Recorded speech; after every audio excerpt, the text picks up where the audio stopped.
Hey guys, today I want to take the time to talk a little bit about ranked and actually more specifically team play. Before I do that though, I've got some gameplay that we've got going here, and this was provided by Aristia, and I hope I pronounced that correctly. He had a 214,000 damage Roon game, number 37 at the time, most damage done on the North American server, 6 achievements, Kraken, Witherer, Arsonist. Just a phenomenal game. Wound up being a loss. It always works out that way, doesn't it? You have your best games during defeats. I don't know what it is. My highest damage game ever came during a defeat. It's just the way it works. It's Murphy's Law, right?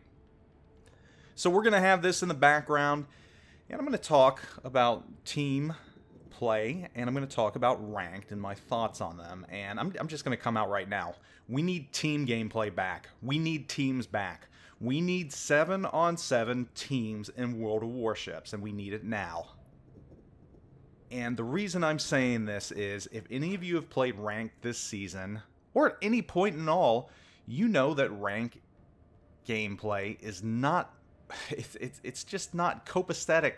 It's not what we want when we want competitive gameplay.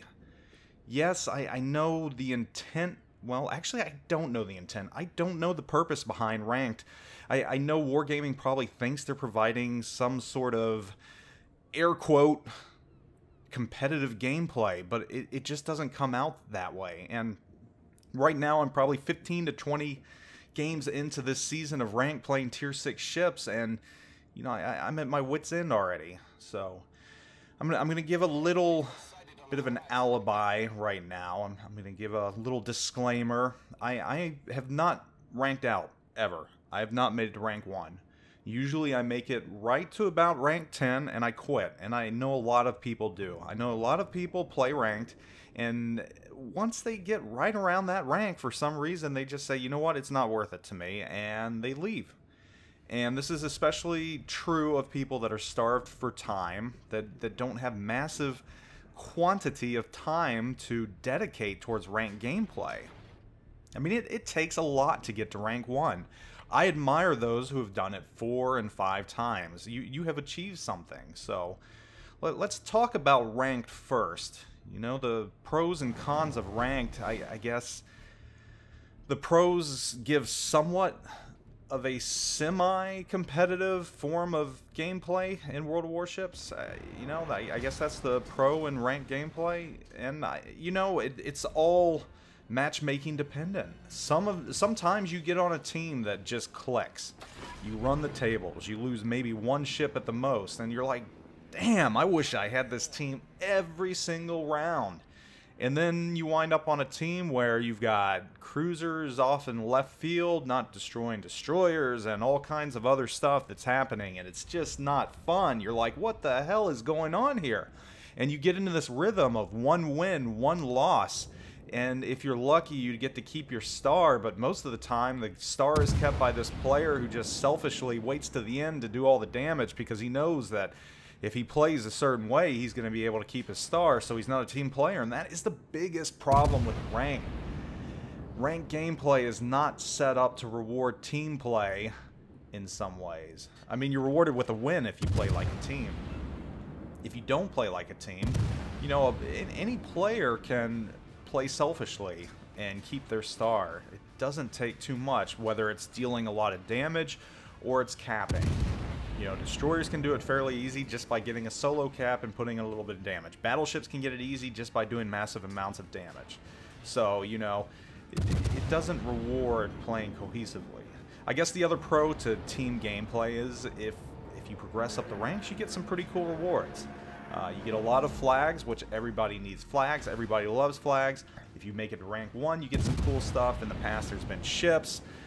This season you get doubloons, although I'm not too pleased with the top 10 rewards that you get. The camouflage, I can do without those. To me, it's not worth it. So this season, again, I'll probably get to 10 if I have the patience for that even, and I'll probably stop.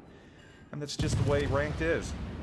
And that moves me on to team gameplay, which I absolutely miss right now, and we need it back.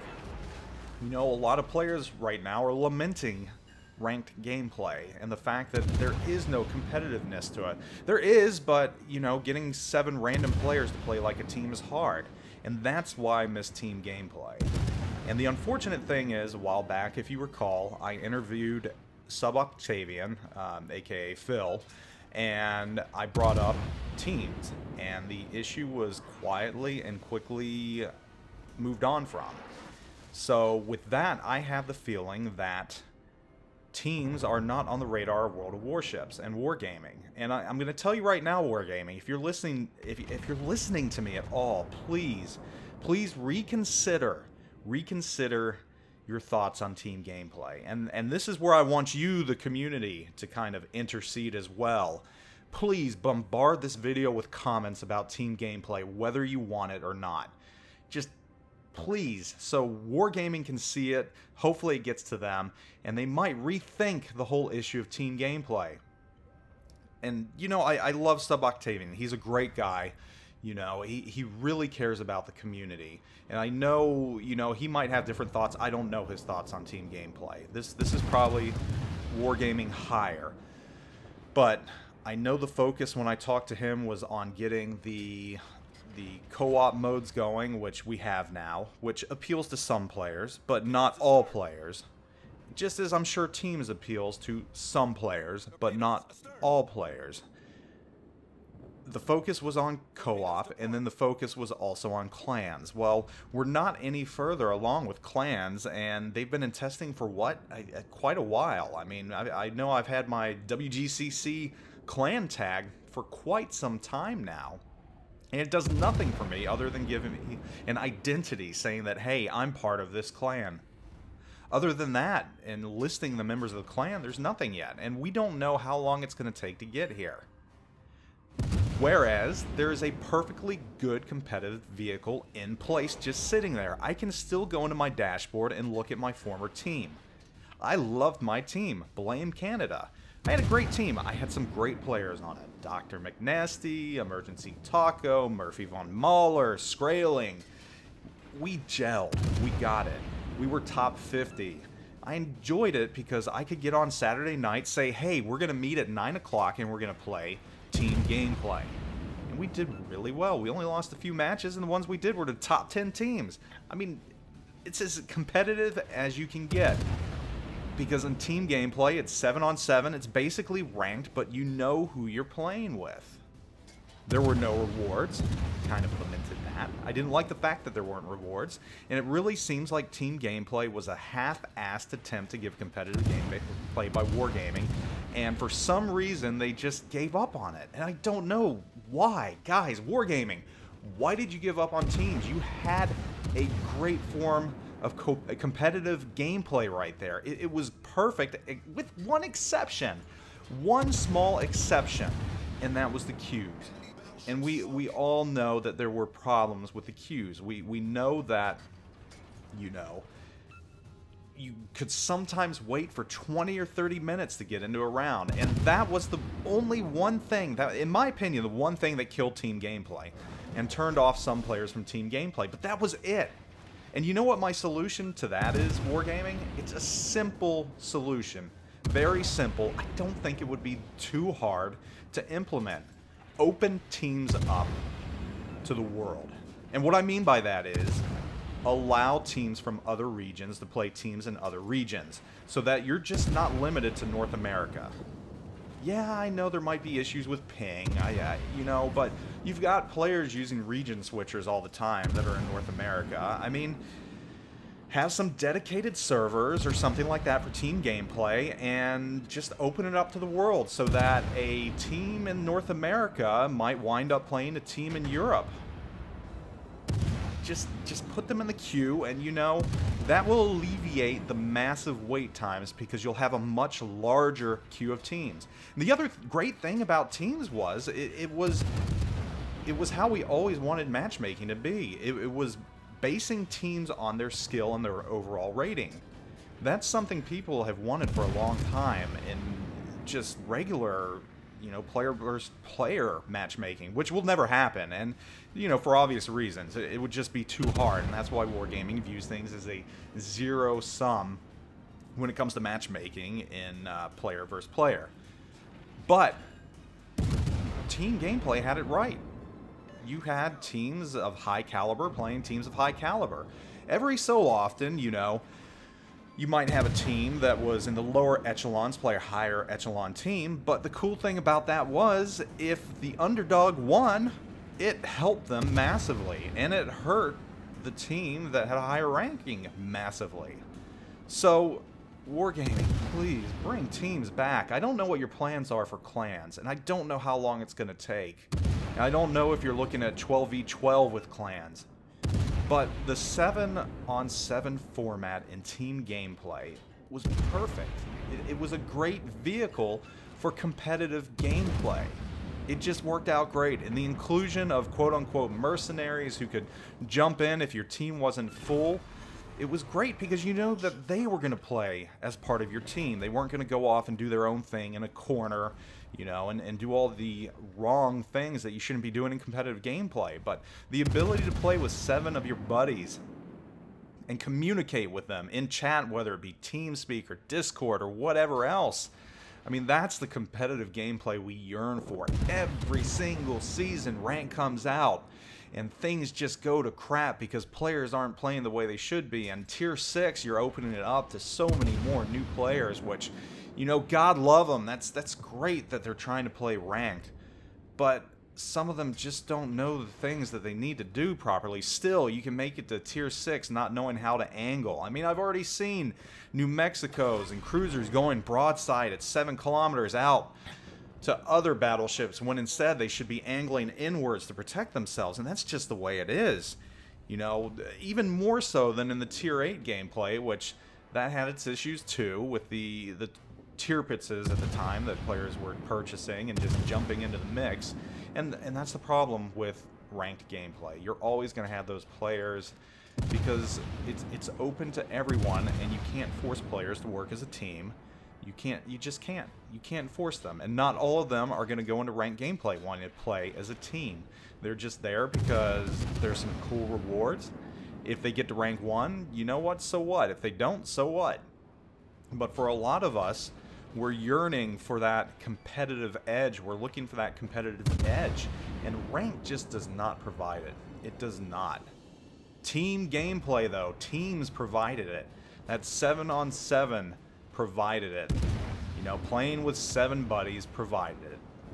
And again, the only con off the top of my head that I can think of were the queue times. And I've already given you a way to get around that by opening it up to the world so that EU can play NA teams and vice versa and everyone else. That just opens it up to a lot more. Maybe you could do EU, NA since they're so close, and then you could do Russia and Asia because they're so close. That is a way to alleviate it. And the lack of reward.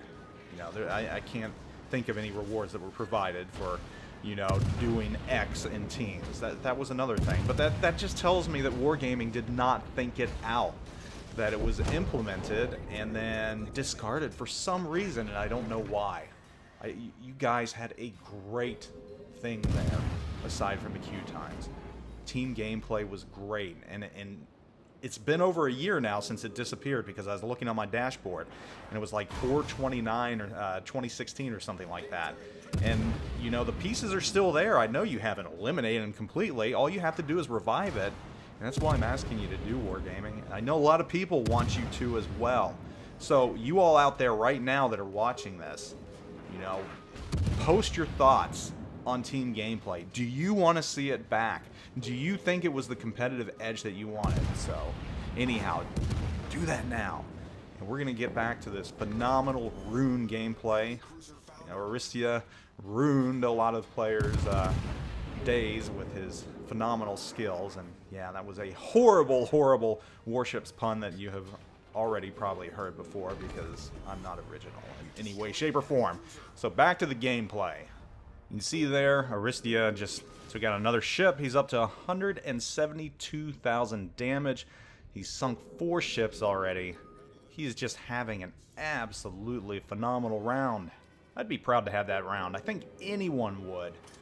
His fires are pretty good too. He's got 8 of them, and you know, this just kind of goes to show that the German cruisers are fairly good. I mean, I enjoyed my grind through the German cruisers. Oddly enough, I like the Nuremberg, which a lot of people don't. Even the York. But the Roon and the Hindenburg are just really great cruisers in my opinion. Great AP, and you can see right here he gets his Confederate, nails that Zao, long-range sniper. And that's kind of ironic because he's the sniper right now, and he's going to go behind this mountain for a little bit. He's going to catch fire, and you know, we're kind of closing towards the end of the round right now, and I think he knows that, and he's going to get himself into a little danger here, a little trouble. But there's also going to be some late round heroics right here, so just a very exciting game. And I don't know if you've been watching the gameplay or listening to what my commentary was on ranked and team, but you know, go back and watch this round and just watch the round itself, because really this is textbook here. And just his switching between HE and AP, he knew what to use when. You can see 6 Citadels, which is still pretty decent for, you know, a tier 9 cruiser, and he's going to charge this Des Moines. I think at this point Aristia knows that he's in trouble, and he's going to focus on the Zao right now because obviously that Zao's broadside representing a very, very juicy target. So there he goes. It kind of doesn't get what he wanted there, but he's going to fire his torps at the Des Moines point blank right here. And there goes the Des Moines. He gets his Kraken. Devastating strike, and he's on fire right here. And this is gonna be the end for him. He had a really, really good run. Not gonna be able to get these torps off either, and just a phenomenal round. Thank you for the video, Aristia. Everyone else, make sure to provide your videos, and I'll throw them up there. NoZoupForYou@gmail.com. Thanks for watching. Take it easy. I'm out.